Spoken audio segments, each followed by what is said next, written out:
Fala, galera do Aras Concursos, sejam bem-vindos a mais um vídeo do nosso canal. Hoje eu trouxe para vocês 31 questões da Lei 8.112 de 1990. Essas questões abrangem os artigos do 1 até o artigo 32. E aí já tem uma aula que a gente comenta todos esses artigos, ok? Vou deixar aí o link na descrição. E nesse vídeo eu vou deixar também na descrição o link para você baixar tanto o slide da aula quanto essas questões, beleza? Então vamos lá, primeira questão. De acordo com a Lei 8.112, Lei do Regime Jurídico dos Servidores Públicos Civis da União, o retorno à atividade, veja, o retorno à atividade do servidor aposentado por invalidez, quando junta médica oficial declarar insubsistentes os motivos da aposentadoria, é denominado o quê? Quando o aposentado volta a trabalhar, esse retorno é chamado de reversão, ok? Reversão. Então, a reversão é quando o aposentado volta a trabalhar, beleza? Alguns até usam esse V aqui para lembrar de vovô. Tipo, vovô voltou, é reversão, ok? E quando a gente fala de aposentadoria, a gente lembra de idoso, né? Mesmo essa aposentadoria aqui não precisando ser do idoso. Pode ser por motivo de invalidez, por exemplo, por motivo de uma limitação que o servidor tenha sofrido e ele não conseguiu ser readaptado, então ele foi aposentado. Mas aí, se os motivos para ele ter se aposentado não existem mais, ele vai ser revertido. Ele vai voltar a trabalhar. Então, a volta do servidor que estava aposentado é chamado de reversão. Beleza? Mais um aqui. De acordo com o artigo 24 da Lei 8.112, sobre a readaptação. Quer saber da readaptação? Analise a afirmativa a seguir. Readaptação é a investidura do servidor em cargo de atribuições e obrigações legais, não, é responsabilidade. Atribuições e responsabilidade, ok? Lembre da definição de cargo público. É o conjunto de atribuições e responsabilidades, ok? Então, atribuições e responsabilidades pode ser letra B ou letra E. Compatíveis com o servidor ou compatíveis com a limitação. Quem é readaptado é quem sofreu uma limitação. Não consegue mais exercer o cargo que ocupava e vai ocupar um cargo agora de acordo com sua limitação. Que tenha sofrido em sua capacidade física ou mental. A limitação pode ser física ou mental. Então, o gabarito aqui é a letra E, beleza? Gabarito é a letra E. E aí, tá acertando tudo? Tá na dúvida em alguma coisa?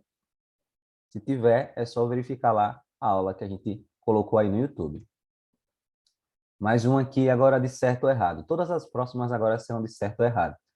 A Lei 8.112 de 1990 aplica-se somente aos servidores públicos da administração direta. Cuidado! A Lei 8.112 ela se aplica aos servidores da União, que é a administração direta, e também aos servidores das autarquias federais e das fundações públicas federais. Autarquias federais e fundações públicas federais não é administração direta, é administração indireta. Então, ela se aplica tanto à direta quanto à indireta. Na direta, a União. Na indireta, as autarquias federais e as fundações públicas federais. Beleza? Tem que ser federal. Então, essa aqui está errada. Isso aqui é o artigo lá primeiro. Para o efeito da Lei 8.112, servidor, olhe lá o conceito de servidor, vamos ver se está certinho. É a pessoa legalmente investida em cargo público. Ok, perfeito. Cargo público é o conjunto de atribuições e responsabilidades previstas na estrutura organizacional que devem ser cometidas a um servidor. Tá perfeito. É isso mesmo. Então, o servidor, você pode pensar no servidor como uma pessoa e o cargo público como uma cadeira. Quando ele senta naquela cadeira, ele se torna servidor público. A pessoa, quando senta na cadeira, se torna servidor público. E quando ela senta naquela cadeira, ela tem conjunto de atribuições e responsabilidades que ela tem que tomar, ok? Então, isso aí está certinho, que está dando a definição perfeita do que é ser um servidor e do que é cargo público. Beleza? Artigos 2 e 3 dessa lei. São requisitos básicos para investidura em cargo público: nacionalidade brasileira, gozo dos direitos políticos, quitação com as obrigações militares e eleitorais, o nível de escolaridade exigido para o cargo, ok, exigido para o cargo, idade mínima de 18 anos, aptidão física e mental, não podendo, em hipótese alguma, haver a exigência de outros requisitos. Até aqui, gente, ó, até aqui tá perfeito. Idade mínima de 18 anos, aptidão física e mental, nível de escolaridade compatível ali exigido para o exercício do cargo, obrigações militares, políticas, tudo isso está perfeito. Nacionalidade brasileira, mas quando chega aqui não podendo, em hipótese alguma, haver a exigência de outros requisitos, isso é o que está errado. Porque dependendo do cargo, pode haver sim a exigência de outros requisitos. Tá ok? Então vamos para a próxima. A pessoas portadoras de deficiência é assegurado o direito de se inscrever em concurso público para provimento de cargo, mesmo que as atribuições não sejam compatíveis com a deficiência de que são portadoras. Para tais pessoas serão reservadas até 20% das vagas oferecidas no concurso.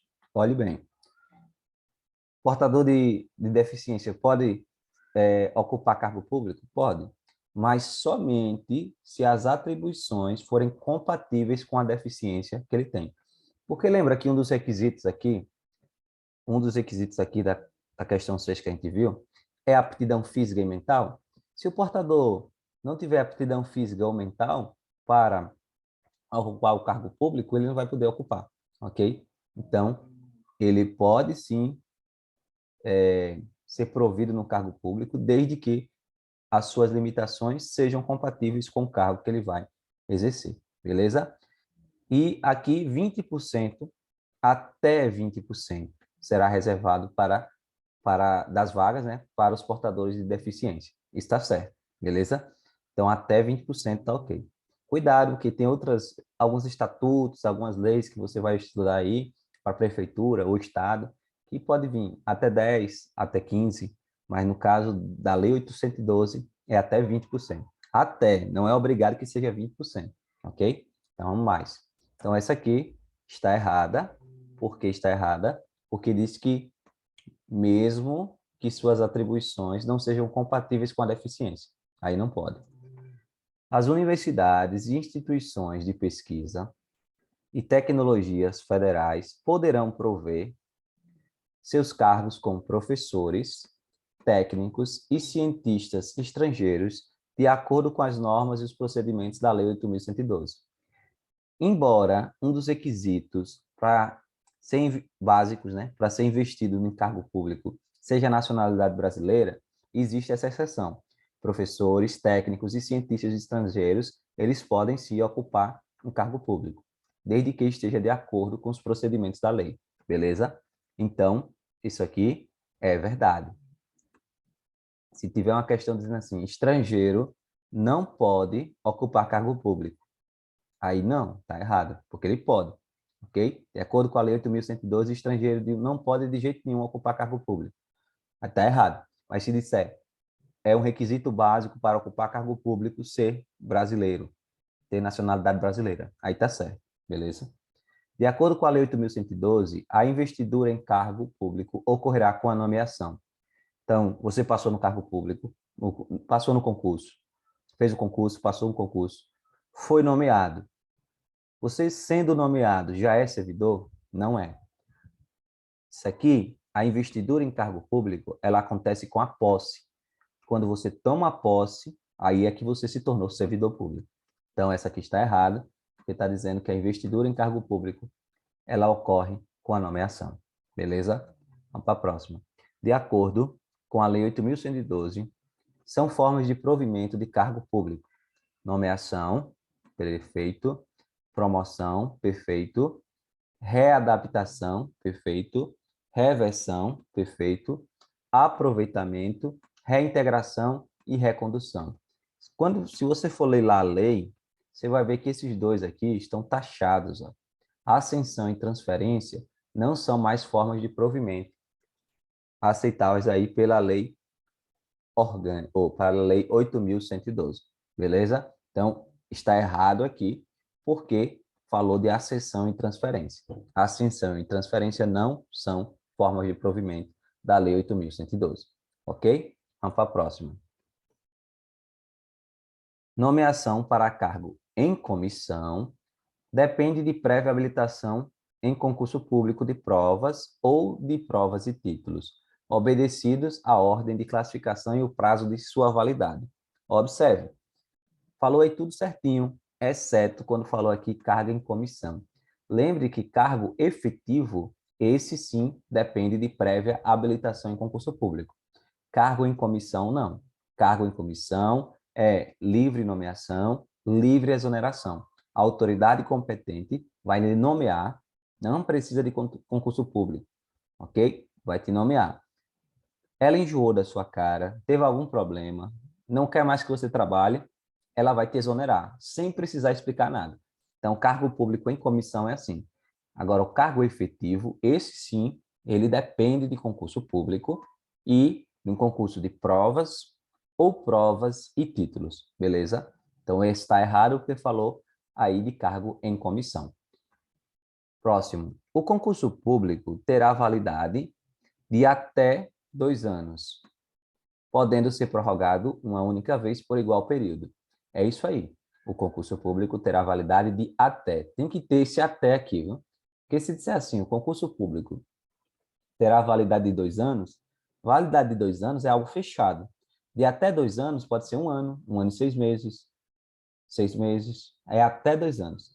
Agora, dependendo do tempo que você escolher, se o concurso público você escolheu que a validade dele será 1 ano, ele só poderá ser prorrogado por uma única vez, por igual período, ou seja, por mais 1 ano, beleza? Então, esse aqui está certinho, é o tempo certinho da validade de um concurso público. Até 2 anos podendo ser prorrogado uma única vez por igual período. Então, o tempo máximo de validade de um concurso seria 4 anos, né?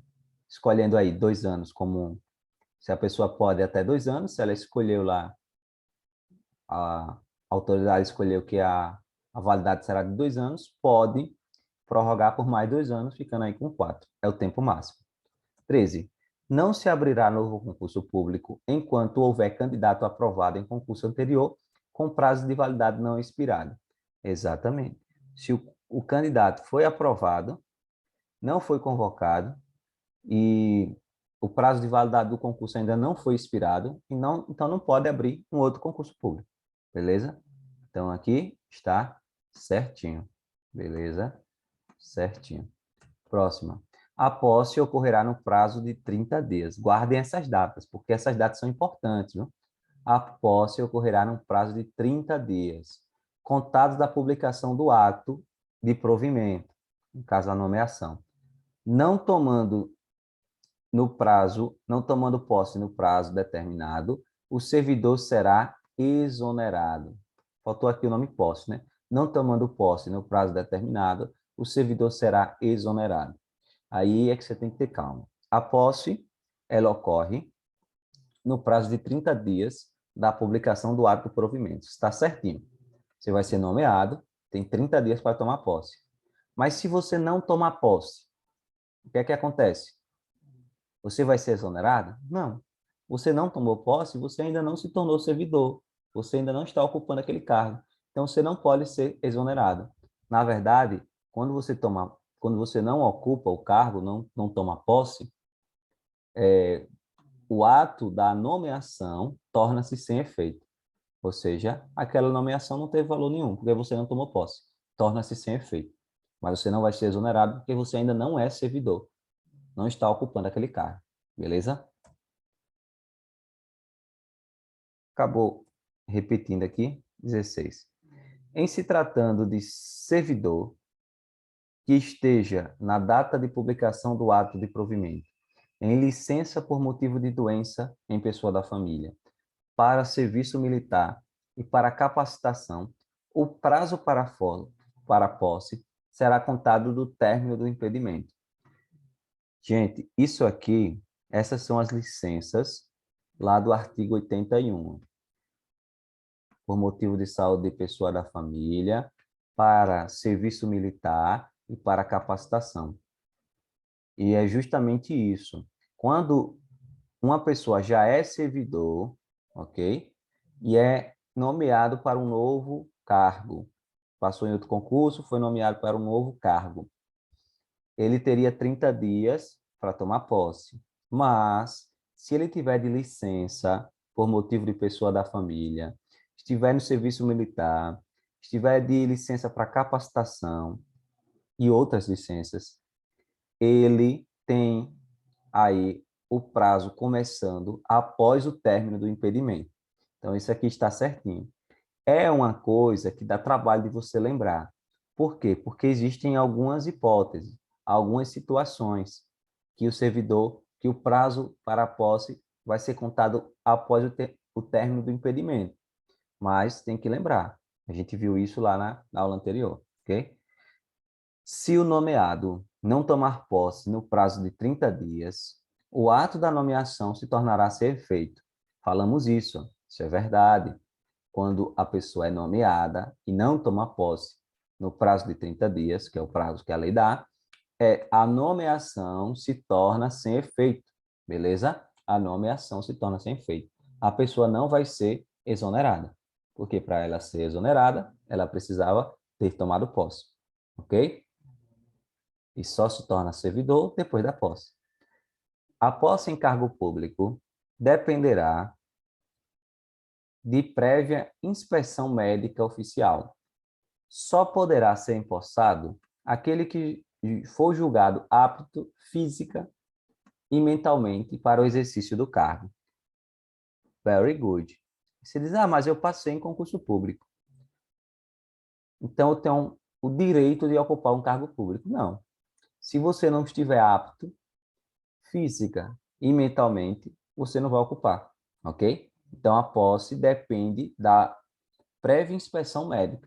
Primeiro vai ter uma avaliação médica, essa inspeção, e depois, se você for julgado apto fisicamente e mentalmente, aí sim, pode ocupar o cargo público. Mas se não, tiver aí muito nervoso, com muito problema, não consegue resolver os problemas, brigando com o povo, jogando pedra no povo, epa, não vai ocupar cargo público.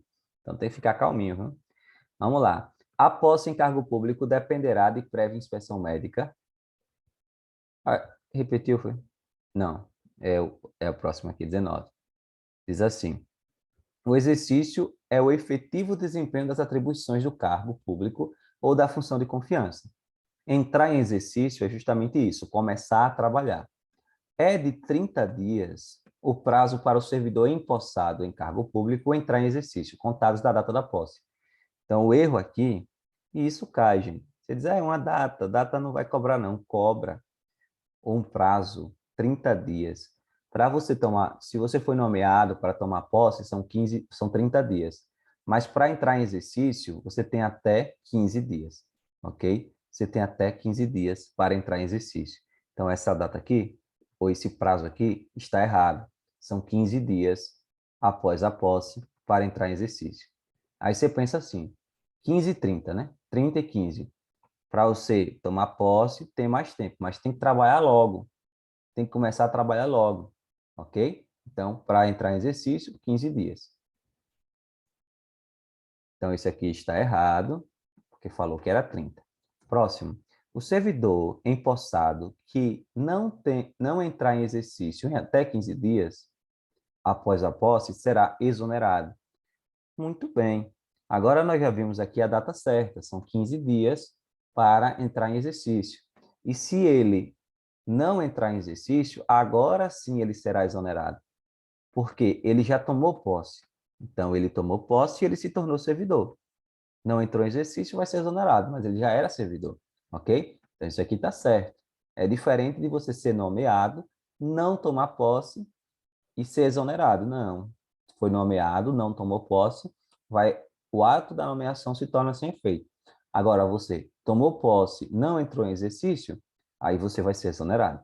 beleza? Então, aqui está certinho. O início do exercício de função de confiança coincidirá com a data de publicação do ato da designação. Vamos parar aqui. Função de confiança é uma função exercida por um servidor público efetivo. Então, eu sou efetivo lá de um órgão público ou de uma entidade pública e a, a chefia lá quer me dar uma função de confiança, ok? Eu já sou servidor, vou, vou exercer aí uma função a mais, uma função de confiança, que eu serei remunerado por isso. Então, a função de confiança, a data da publicação da designação vai coincidir com o início do exercício. Ou seja, o início do exercício da função de confiança coincidirá com a data da publicação da designação, no mesmo dia. Foi designado, já começa a trabalhar. Beleza? Foi designado, já começa a trabalhar. Salvo, ou seja, a menos que o servidor esteja de licença ou afastado por qualquer outro motivo legal. Hipótese em que recairá no primeiro dia útil após o término do impedimento. Mas o impedimento não poderá exceder a 30 dias da publicação, ok? Então, a data que o servidor vai entrar em exercício, quando ele recebe uma função de confiança, é no mesmo dia do ato da designação. Mas se ele tiver de licença ou afastado por um motivo legal, o que é que vai acontecer? Essa data será o primeiro dia útil após o impedimento, após a licença ou após o afastamento.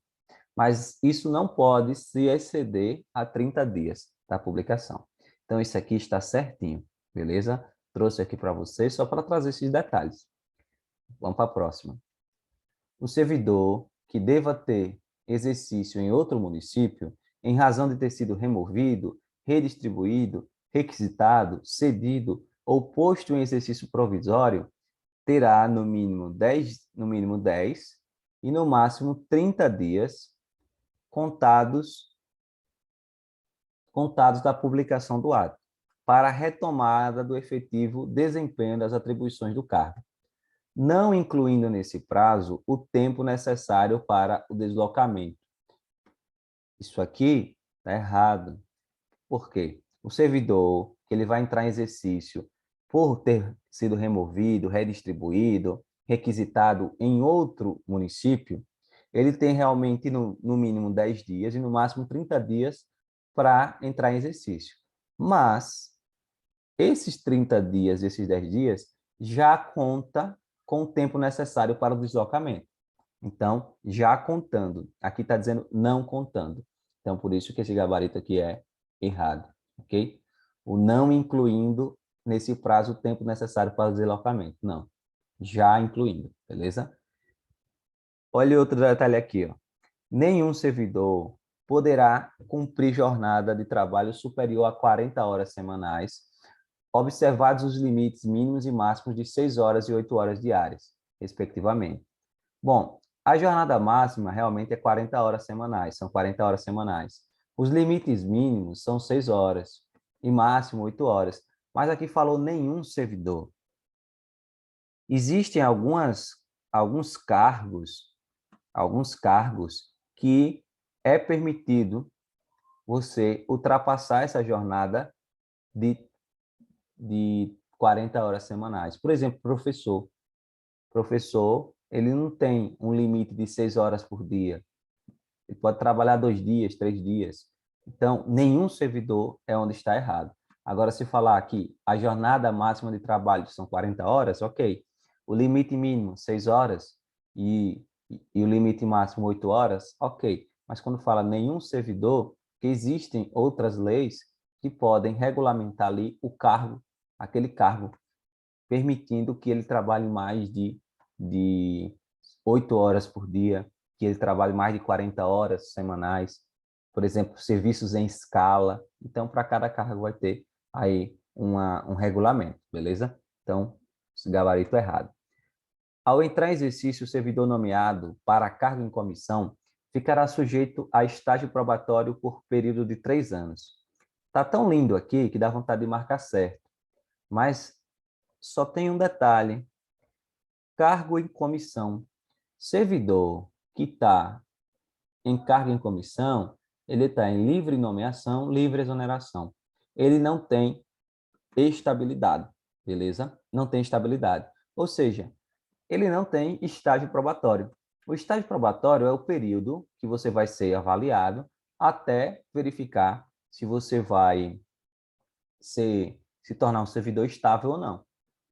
Mas cargo em comissão não tem isso. Se tivesse aqui, no lugar de cargo em comissão, cargo efetivo, aí estaria certo. Ao entrar em exercício, o servidor nomeado para cargo efetivo ficará sujeito a estágio probatório de 3 anos. Perfeito. Cuidado que lá na lei vai ter 24 meses, mas foi atualizado isso. O STF já disse que 24 meses é inconstitucional, não é constitucional, ok? Não está de acordo com a Constituição. Então tem que ser 3 anos. Então isso aqui está errado porque fala de cargo em comissão. 25. 24, 25, era para ter 25 aqui, né? O servidor não aprovado em estágio probatório será exonerado ou, se estável, reconduzido para o cargo anteriormente ocupado. Isso aqui está perfeito. Quando o servidor ele não passa no estágio probatório, ele é exonerado. Mas imagine que o servidor A, ele já é servidor, ele está ocupando esse cargo A. Ele passou e foi ocupar um cargo B. Ele já era estável aqui no cargo A, mas no cargo B ele tem que fazer o estágio probatório. E aí ele reprova. Se ele reprova no estágio probatório, ele não vai ser exonerado, ele vai ser reconduzido para o seu cargo anterior, beleza? Então é assim que acontece. Se ele não era servidor, será exonerado. Se ele já era servidor e estável em outro cargo, ele vai ser reconduzido para o cargo que ele ocupava anteriormente. Então aí, gabarito está certo, beleza? Os servidores em estágio probatório poderão ser afastados para mandato eletivo. Isso aqui também está certo. Mandato de vereador, prefeito, deputado federal, estadual, eles podem ser afastados para isso, beleza? A readaptação, olha aqui, é a investidura do servidor em cargos e atribuições compatíveis com a limitação. Falou em readaptação, tem que pensar em limitação. Que tenha sofrido em sua capacidade física ou mental, verificada em inspeção médica. Se julgado incapaz para o serviço público, o readaptado será aposentado. Isso aqui também é certíssimo, certíssimo. Readaptação é quando o servidor sofre uma limitação física ou mental e aí ele tem que ocupar um outro cargo que esteja de acordo com as suas limitações. Mas se ele não conseguir ocupar nenhum cargo, se ele for julgado incapaz, aí ele vai ser aposentado por invalidez, beleza? Reintegração é o retorno à atividade do servidor aposentado por invalidez quando junta médica oficial declarar insubsistentes os motivos da aposentadoria. Não, não, não, não, não. Aqui deu o conceito errado. Reintegração ocorre quando o servidor é demitido de forma ilegal e aí ele consegue provar isso e ele vai voltar. É o retorno do servidor demitido, a reintegração, ok? Agora, esse conceito aí é o retorno da atividade ao servidor público aposentado, aí é a reversão. A gente viu até na primeira questão lá, ok? Então tá errado porque ele falou de reintegração e deu o conceito de reversão. 28. Não poderá reverter o aposentado que já tiver completado 70 anos de idade. Certíssimo.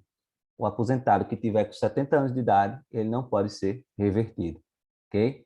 Gabarito aqui, certo. A reintegração é a reinvestidura do servidor estável no cargo anteriormente ocupado ou no cargo resultante de sua transformação. Olha aqui, ó, quando invalidada, sua demissão por decisão administrativa ou judicial. Até aqui está perfeito.